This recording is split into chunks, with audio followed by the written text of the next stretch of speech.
Hello, my name is Mike and this is a bike.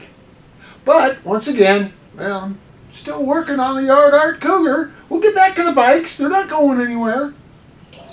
I bought the Yard Art Cougar because it's in such pristine condition. No. If you guys have been following my channel, you know I bought it because it had an excellent engine in it. No, it had stuck valves and a cracked block, so we had to change that. That was weird. Well, then you know I bought it because the body was so perfect. It's dented everywhere, and the right quarter panel's been replaced, so the car's been in a wreck. And I've also got little rust holes in the floor, so it wasn't because the body was so good. It was because the interior was excellent. Last several videos have been trying to put that raggedy interior into somewhat presentable condition. No, if you guys know me, you know by now, the reason I bought the Yard Art Cougar is because it was cheap. Even the dog knows it was cheap. So in this episode, we're basically just going to pick up right where we left off in the last video. And I was starting to get into the dash. I've only got a few more things to do to finish that part of it. I'm making my seat adapters so I can finish that part of it. I've got to go into one of the doors and take out a lock cylinder so I can get a key made. And maybe we'll go back to motorcycles after that. Anyway, if you want to find out if I can get it done, stick around. Somewhere in a dusty, dirty back alley in western Arizona, not far from historic Route 66, is an old fart trying to cram a square peg into a round hole. He'll work on anything, just as long as it's got at least 2 cool wheels.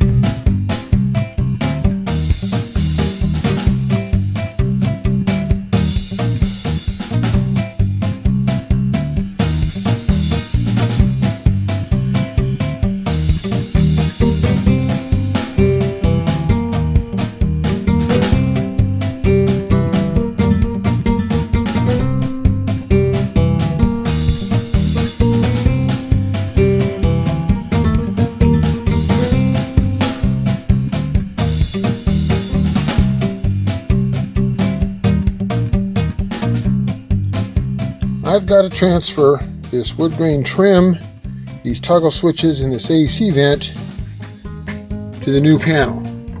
And then for this side, I got a piece of that wood grain that I ordered from a guy online probably a year ago. But then we can put this panel back together and put it back in the car.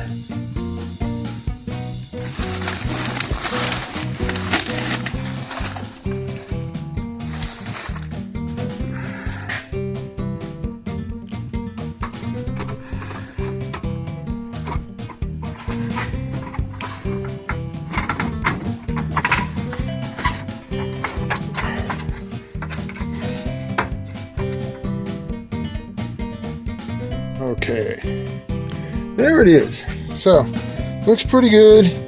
This panel's not as good. I got one, but the problem is the one that I got doesn't have the opening for AC. So I may, in the future, try to cobble it and make it work because it looks prettier, but this one's not horrible. My main problem is the 4 toggle switches. Well, you're not going to believe this, but when I checked them with an ohm meter, not one of them worked. Yep. I knew you wouldn't believe it. So instead of taking them apart and fixing them, I think I'm just going to buy some cheap aftermarket toggle switches because, well, toggle switches are toggle switches. Yeah, this one's much prettier, but it doesn't have the AC notch. So, just cut a hole in it? I don't know. We'll run it like this for now. And then I have this one for the instrument cluster. So those will make a big improvement.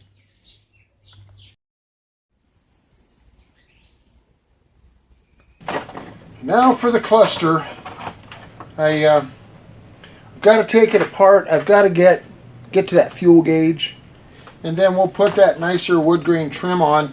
This is all supposed to be chrome-ish here, and it's just kind of gray. I'm not too worried about it. It's cracked. It's not the best piece, but we'll make it look a little bit better. Doesn't have to be perfect. It just has to be better. Good enough is good enough.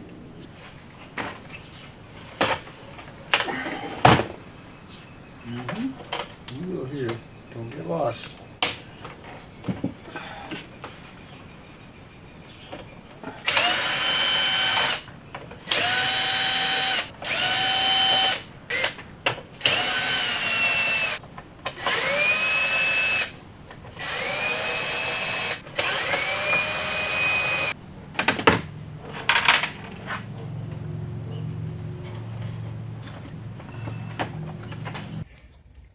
Now, looking at the gauges, you can see that the needle on the temp gauge is pretty far away from the face.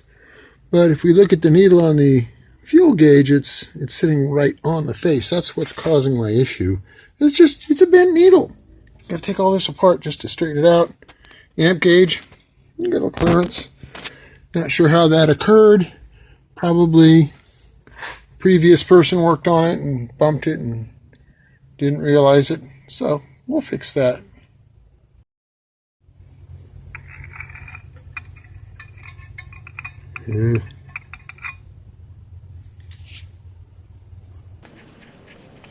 Clean a few of these components up while I've got it apart. Make them look a little more presentable, a little bit less junkier.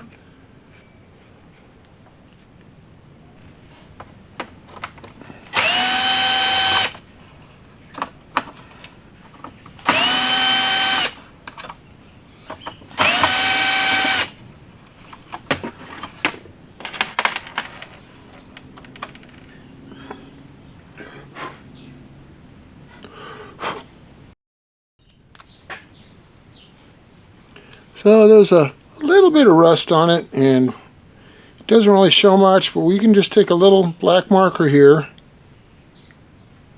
try to hide the rust, or make it worse, depending. It's just knocking the paint right off instead of covering it. It's getting there.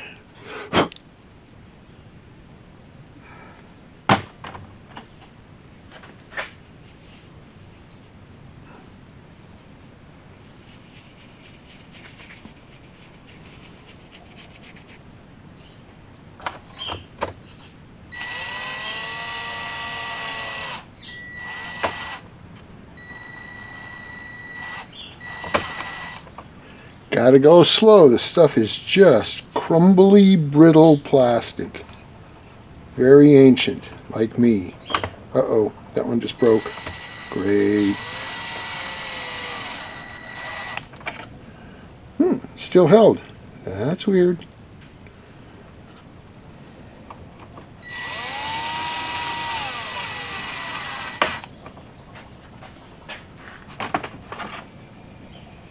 And I have been using the heck out of this stuff. This plastic epoxy. I mean, there's just so many broken, cracked, crumbled. It works. It's pretty good, but I'm sure it's not as good as good, solid, better plastic.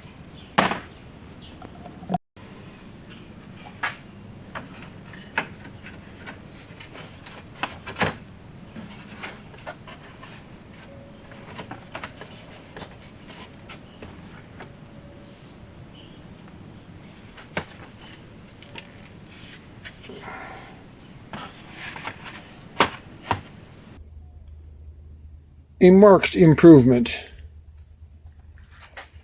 I would say. All right, one less thing to worry about. So I got my vacuum heater valve, but as you can see, there's not a lot of room to attach anything to that far hose nipple. There's not a lot of room between the engine and that. So I also ordered a 90-degree elbow. So, this is the high performance one, racing. That'll make the car go faster. There's 27 horsepower right there, guys. All right. Valve is installed, and both heater hoses are now connected to the heater cord. We now have a functional heater. That means I can scratch some stuff off the list.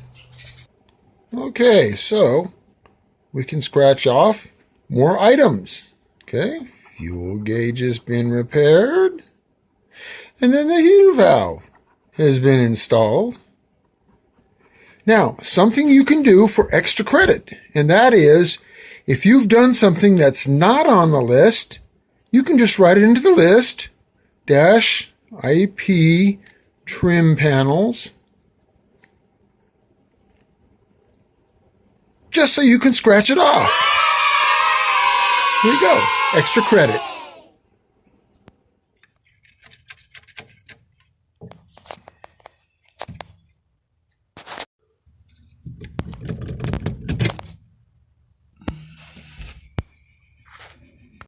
Now that I got the wheel out of the way, I can get to those wires much more easily. They're cut so dang short.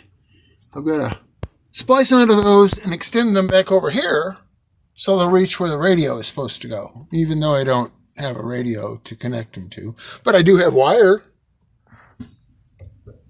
And now I have the wires routed and ready for whatever radio might get installed. All right, I get to scratch something else off. This is weird. I'm actually scratching off more than I'm adding. Must mean I'm making progress. Now, went to the local Walmart, and they actually had some vinyl. It's, I didn't really want a pattern. I just wanted, vinyl, smooth vinyl. But in a pinch, this will do, since there are no upholstery shops in town. And then we got some fairly thin foam here. It's like 1/2 inch, so we'll use those to cover the panel I'm building.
there it is. It's in.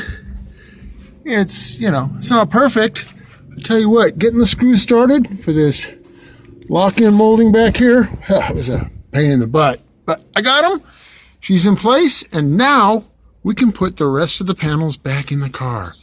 It's starting to take some shape, guys. I'm starting to get a little bit excited. Of course, I'm easily excited. Ooh, look. New toggle switches. And they even toggle. Those will be nice. Now, I didn't get new ones just because these ones weren't working. Part of it's aesthetics because, well, if you look at these, you'll notice the little black plastic bat handle knob is gone. So on 3 of the 4, the bat has flown the coop. This one still has a bat on it. So I'll probably clean this one up and use it and probably just toss those. But I do have to transfer these little wire harnesses over. Should be a pretty simple task. And then it'll look much better with all 4 of the bat handles in place. And then the other thing I got is this, which means that instead of putting that enormous steering wheel back on, I can put this one on. That's a little bit nicer. And the other thing is these wires have become so dry and brittle. If I try to flex them at all, they crack and break. So these they're really dried out. So I've got some other 2-prong wire, and I've cut a couple ends there. I don't have any with the 3-pin. Probably have to go to the store and get them if I want. I don't think I can reuse these. Now look at this one. They're cracking like everything else plastic. They're disintegrating. Alright, I've completed one of them. So this is the one that had the blue connector. And I put some, white paint on it. So I know this is the blue connector as opposed to the black connector. And I've mounted it in place. And it looks much better. Then I started on the next one. Okay, I'm going to do the black one. And I got my terminal ends that will attach to the screw terminals and the toggle switch. And, uh-oh. Oh, look! Instead of connecting the wires to the plug, I connected it to the scrap wire. There's a waste of connectors. Now I got to go buy more crimp connectors. So for the 3-pin, they didn't have any at the store, so I just used a 2-pin and a 1-pin and a zip tie. I mean, that's close enough. It'll work. And it'll get plugged into the correct 3-pin on the other end on the dash harness. So that'll work. All right, they are complete. And they're color-coded the same. I've got black 2, a black 3-pin, a red 3-pin, and well, it should be a blue, but we'll call it white. So we plug them into the right place. The only drawback is that these are a little bit thinner. So I may have a clearance issue with these terminals sticking out. But the nice thing about these terminals is they can always be bent one way or the other to make more clearance if necessary. We'll find out. Come on, pin. Toggle switches. Extra credit.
got it in.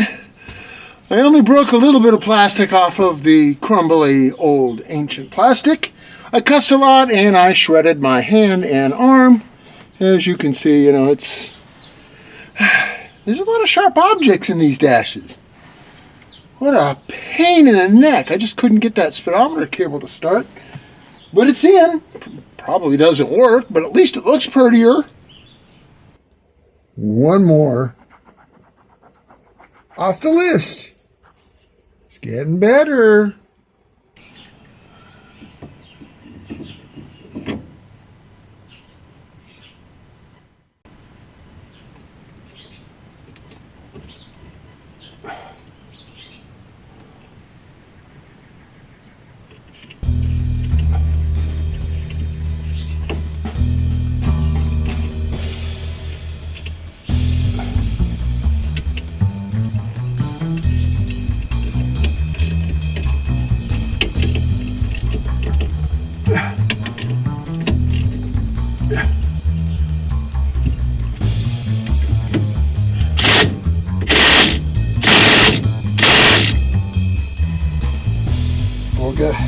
You bugger, you.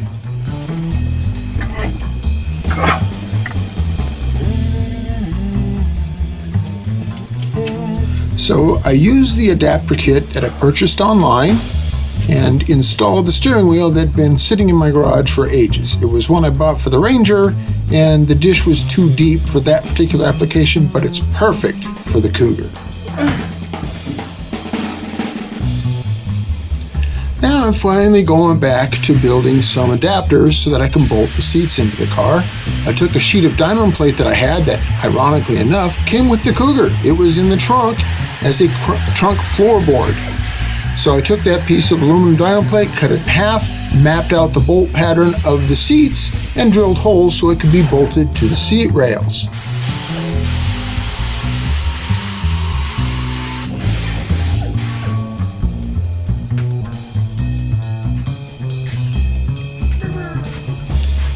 Next, to map them properly to the holes in the floor of the car, I had to pull the carpet back out so I could get to those holes more easily. And we're going to have to punch holes in the carpet eventually, but for now, those holes need to be clear so I can gain access to them from underneath.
Now that I have the seats and adapters kind of propped into place on the floorboard there, I'm going to go underneath, and in through those holes I'll shoot a little spray paint, and it'll leave some nice dots on those aluminum plates so I know exactly where to drill my holes to bolt those adapter plates to the floor. And then we can go ahead and put the carpet back in.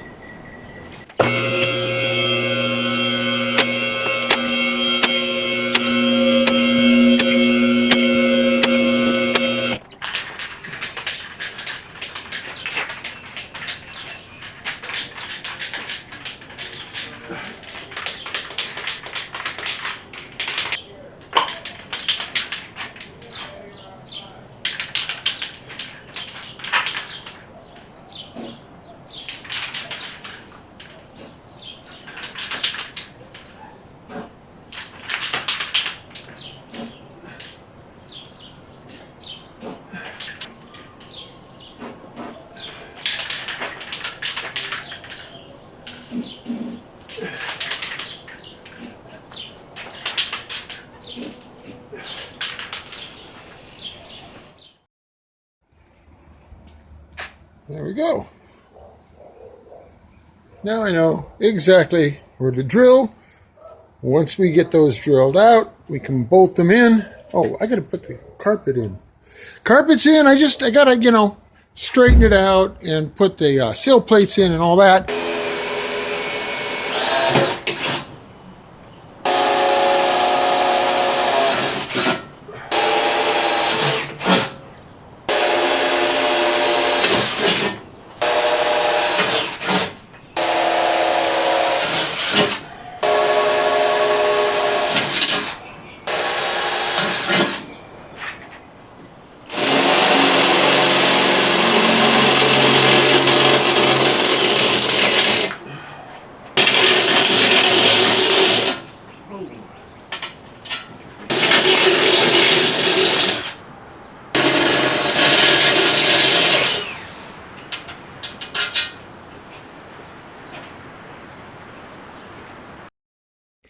All right, I got the carpet in. I think I have it in the right location. I got the kick panels in. So now I need to install the console, and there's some little holes I have to poke in it to mount it. I had to make sure this was centered up properly first. But carpet looks pretty good. The mat on this side is really odd shaped. And I'm thinking the reason this was so cheap, it was a defect. I think, looking at this rubber mat, it was supposed to be 90 degrees from where it is now. Because I have no other explanation for this funny kind of a elongated area here that's going to be underneath the console. You're never going to see it. I think that was supposed to go over there towards the dimmer switch. So this whole thing it's my guess. Maybe that's normal. It looks weird.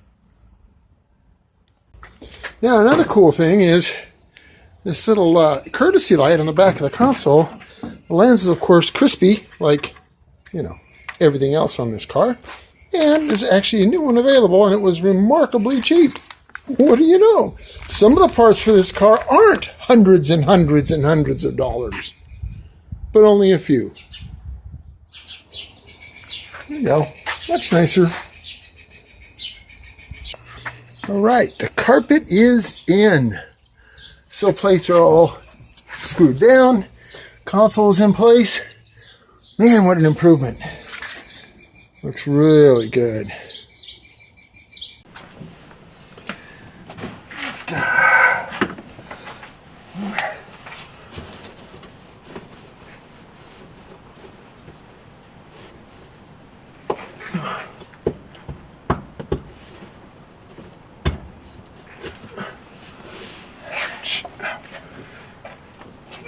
Come on, leg.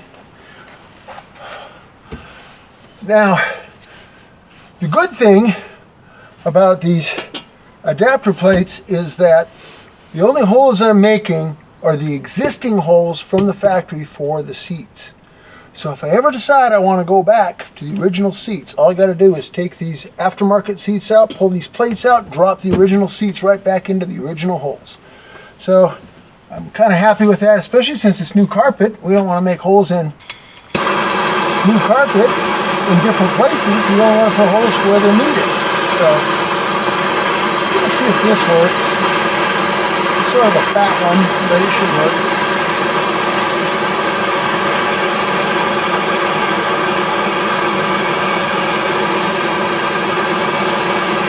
She's getting roasty and toasty. Let's see if I can do this.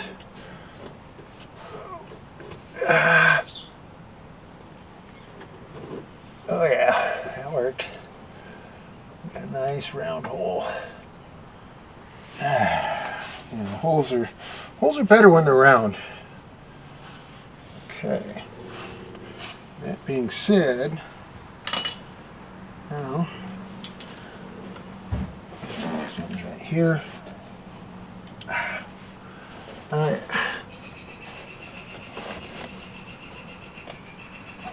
Now, the downside of this is, on the original seats, it wasn't a bolt, it was a stud, part of the seat track. So all I had to do was come in from the bottom of the nut and tighten it up.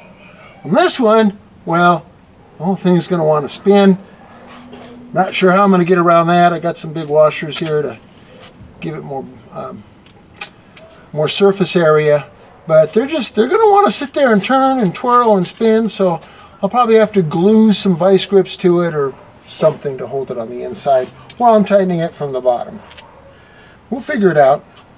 We always do.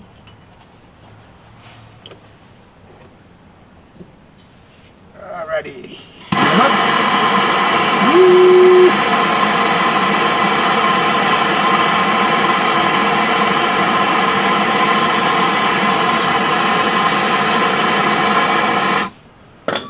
Uh-oh, lost my place. I think it was right there. Yeah.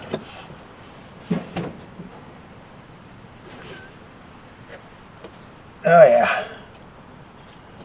And I just do this times 8. There's 2 down, 6 more to go. Use a little bit smaller one that'll fit through these holes. That other one was too big to go through this plate.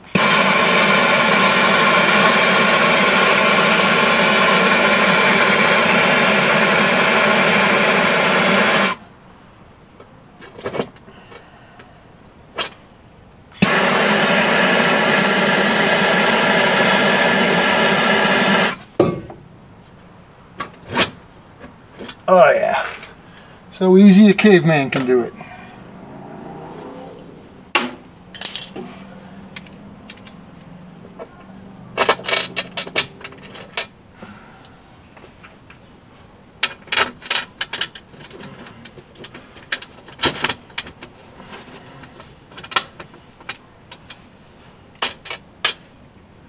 Part of the problem is the nuts that go on the bottom, well, they're lock nuts, which means they're not going to want to spin easily. So I'm kind of hoping this will work. Got the old vice grips doing their vice grippy thing, and we'll find out. It's going to take a while. I got to do these one at a time.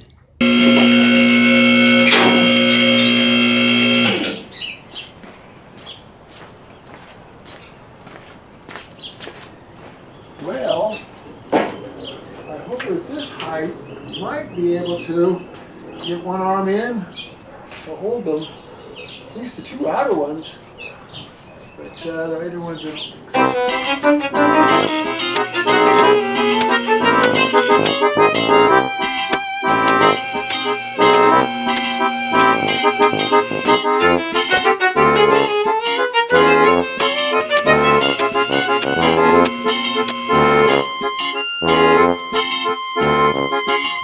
So what I wound up doing, instead of the vice grips, used a block to offset the angle of the wrench, and then I used a brick to keep the wrench on the nut. And then this will swing up against the transmission tunnel and it will hold it. You know, there's a will, there's a way, or something like that. Well, after going up and down on the hoist 472 times, I got these bolts in place, everything tightened down, and then I did something I virtually never do. In fact, I'd call it a miracle. Yep, I thought ahead. It's a unique concept for me since I never ever do it, but I thought ahead, and I actually put the bolts in these 2 places on both plates, because there's no way I'd get that bolt in with that plate bolted down. There's barely a finger of space under here. But I can still get a wrench on it to hold it still, and I don't have to worry about, you know, trying to wrestle it out. Normally, I would simply go to put the seats in, find out I had a problem, loosen up the 4 bolts I just tightened, loosen up the plate, lift the plate, then put the bolts in and have them tighten the plate back down. That's typically how I do things. So we're going to call that a win right there.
seats. You sit a little bit high. But look at this. They recline. You got the lumbar and the bolster. And something else the original seats didn't have. This little lever right here. So any of your passengers that are captive, well, you push this down, they can escape. They don't need your help. We went from a completely blistered, baked, melted, crushed interior to one that's, you know, pretty livable. Got decent seats, decent carpet, decent dash. Yeah, the dash pad's not perfect. You know, I'm thinking maybe a little triangular shaped piece here. I've got more of this material that I can pad and put there to make it look more complete. All of our air conditioning functions work once again. And we have usable seats. And aside from the ratty headliner, you know, the interior's pretty good. You know, I might just have to change the name of this car from the Yard Art Cougar to the Road Art Cougar. You know, take it out, put it on the road. And that means we get to scratch some more stuff off. Look at this. Carpet. Complete. Seat adapters. Complete. And, you guessed it, extra credit for the steering wheel.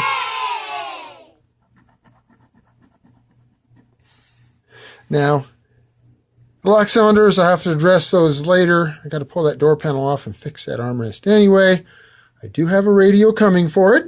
It's just an AM radio, but it's kind of a factory-ish radio.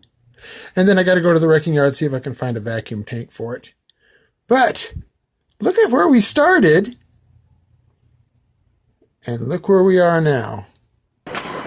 Yeah, she's still got a few gremlins, electrical gremlins I got to chase out of her. The dash lights don't work and the courtesy lights don't work. And when I put the courtesy light fuse back in, it turns on my electric fuel pump for some reason, which normally only comes on with the key. I don't know. I have an electrical schematic and it's a really crappy one. It's really, circuits are missing, and it shows a page of this part of the circuit but not this part of the circuit. Anyway, I'll get the gremlins worked out and we'll make a nice, you know, daily driver out of her. So I'm thrilled to death with the way the interior turned out. Now, some of you might be asking, why does it take me so long to get the next video out? I mean, it's been a while since I did the last video on this car. And that's because, unlike a lot of other YouTubers who, you know, knock these things out once a week, and, you know, the stuff you see them do, you know, they do a day or two. For me, all the stuff you see me do in this video is over a period of a week or two. And that's because I'm old. You know, I got 13 and a half doctor's appointments to go to, and I got to take my wife to her 3 1/4 doctor's appointments she's got to go to. I've got a dog named Larry who demands at least 2 walks a day. And, you know, I've got other commitments, like motorcycle organizations and stuff like that. Plus, when you get to be my age, well, sometimes procedures come along that you got to get done. Yeah, here about a week back or so, I had a medical professional. He cut into one of my, you know, main body fluid hoses, and he had to cram some tools into that body fluid hose and put a little roll cage in one of those hoses that was kind of collapsing down to keep it from collapsing, because, you know, the old body fluid pump, well, it don't pump too good if you got a collapsed body fluid hose. So I got that fixed, which means, well, I wasn't out here working and stuff. But anyway, thanks for watching, and you know the routine. Like, subscribe, share, tell your friends how crappy my channel is, so that way they want to look and see for themselves just how bad it really is. Question from the back? Yeah, Arthur, what's your question? Yeah, I am wearing my David Freiberger shirt. Well, no, come on, man. I've got like 9 of these. I just change them every day. I'm not wearing the same shirt I did 2 weeks ago. Yeah, actually I am. Whew, yeah, I'm going to go inside and change my shirt. Thanks for watching.